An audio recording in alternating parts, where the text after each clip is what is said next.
Standard 6th Subject Social Science, Chapter number 9, The Earth, Our Habitat, Part 4.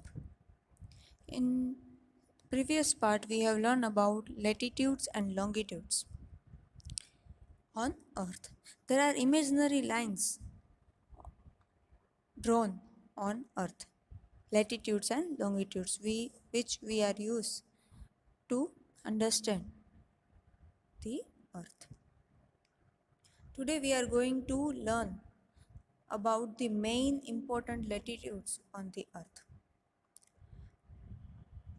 The horizontal line drawn on the center of the Earth surface is known as equator.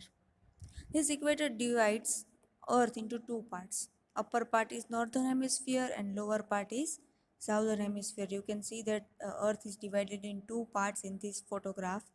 Upper part is northern parts. Hemisphere means half circle. Upper half circle is northern hemisphere and lower half circle is southern hemisphere. So these horizontal lines are latitudes.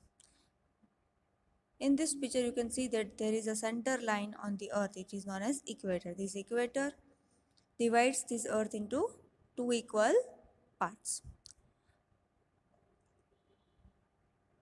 The latitudes which are drawn on the northern hemisphere are known as northern latitudes, and the latitudes which are drawn on southern hemisphere are known as southern latitudes.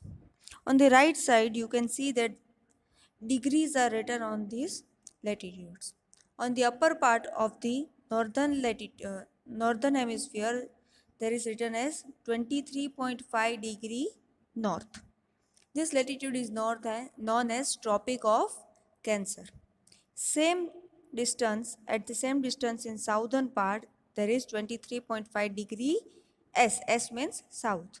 This latitude is known as Tropic of Capricorn. The latitudes which are drawn on northern side are denoted by N and on southern side is denoted by S. Hemisphere. Similarly, 66.5 degree on the north is Arctic Circle and at 66.5 degree south there is Antarctic Circle.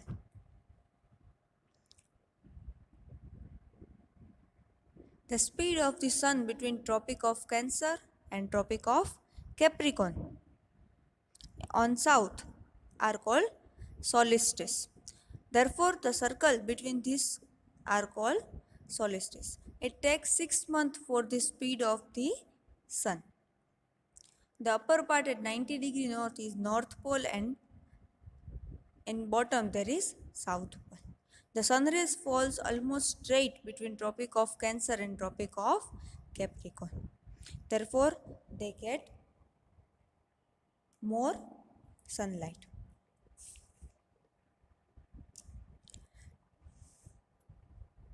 Next is GPS.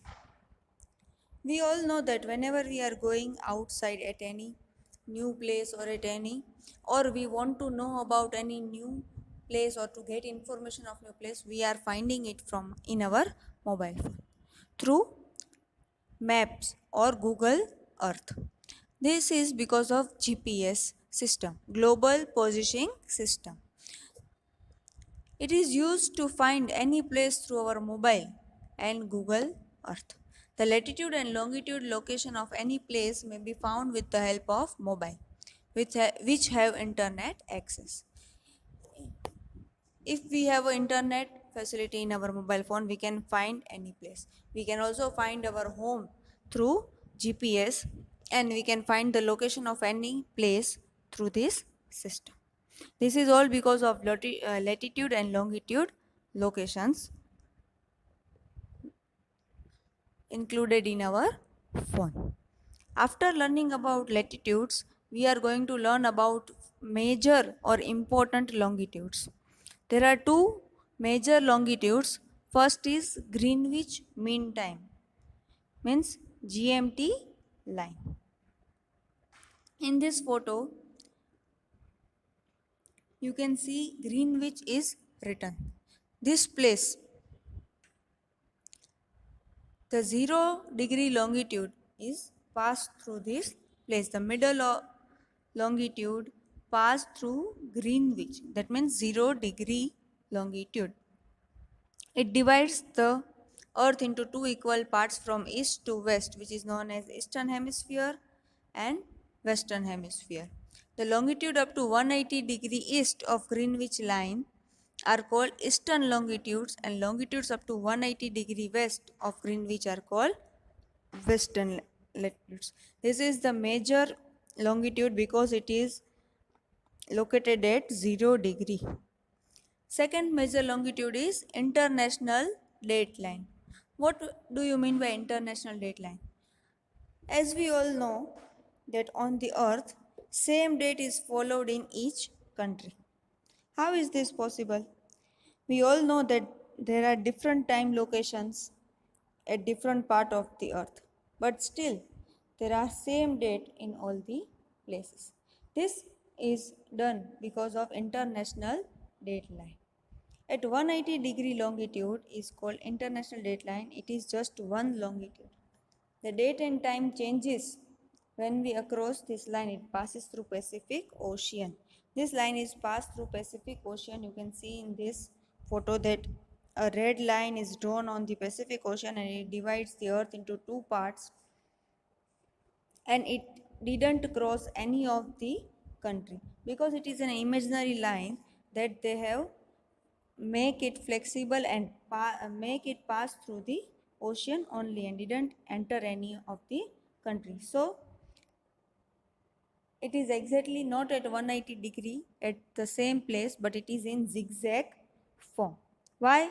Because if it is drawn straight, it will cross some island or some country, because of which two date will mix on the same island.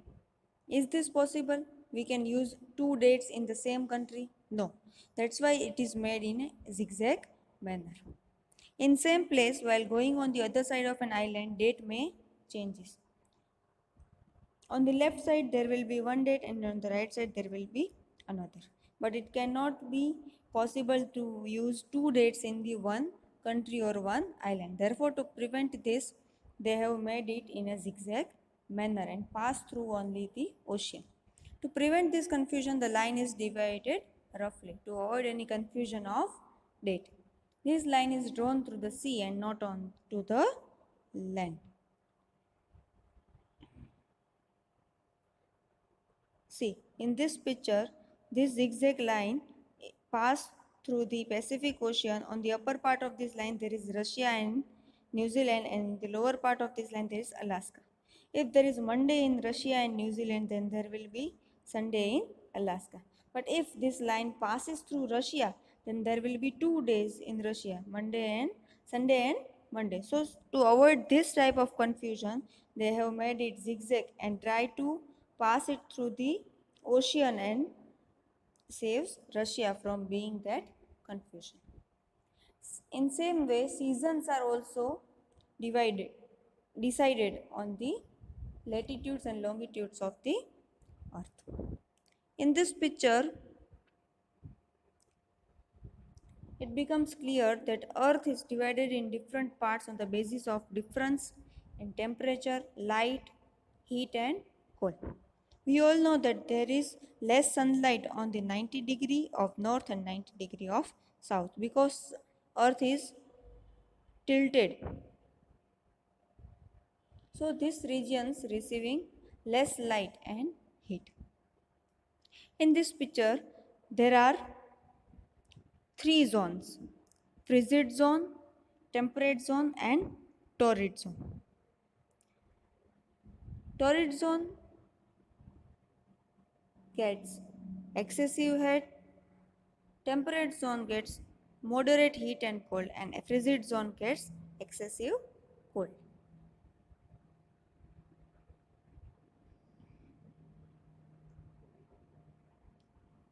So in this way we have decided about the important latitudes, important longitudes and tropical zones which receives high heat and less heat.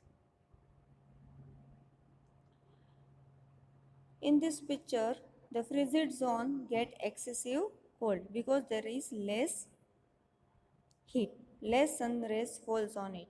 The second part is temperate zone where moderate or less heat and cold is felt by the people living there. And the torrid zone, that means near the equator, there is excessive heat because sun rays falls directly on it. Here we are going to complete our fourth part. In next part we are going to learn about how the earth rotates and revolves on it, exists, and how day and night and seasons occurs on it. Thank you.